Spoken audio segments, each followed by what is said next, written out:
So I was having a conversation with my grandma, and we were just sort of talking about mental health, kind of in general. And she asked me whether or not sadness and depression were the same thing. And it sort of took me aback, but then I realized I think that this is a very common thing.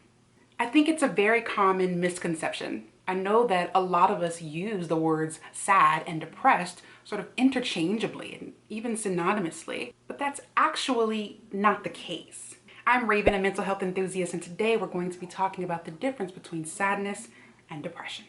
In psychology, sadness is recognized as one of the 7 universal emotions. Those 7 emotions are anger, contempt, disgust, fear, joy, sadness, and surprise.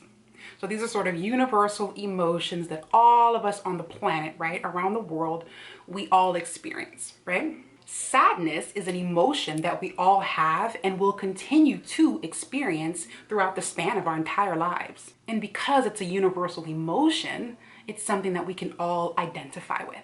For example, it is completely normal and completely natural to experience sadness and grief after the death or the loss of a loved one. However, if that sadness lasts for an extended period of time and is accompanied by hopelessness, that sadness can actually be depression.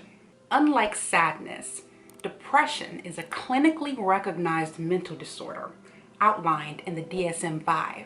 The DSM is this huge handbook or manual that clinicians use to diagnose mental disorders. In order to be diagnosed with depression, you have to have experienced at least 5 of the 9 signs and symptoms outlined in the DSM-5 over the course of a consecutive 2-week period, and one of those symptoms have to be either the loss of pleasure or anhedonia or a depressed mood.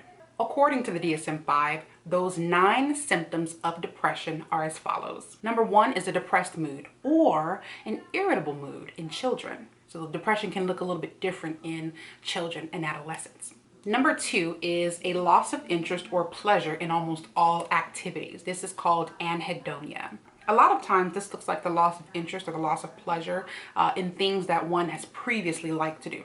3 is significant changes in weight or appetite.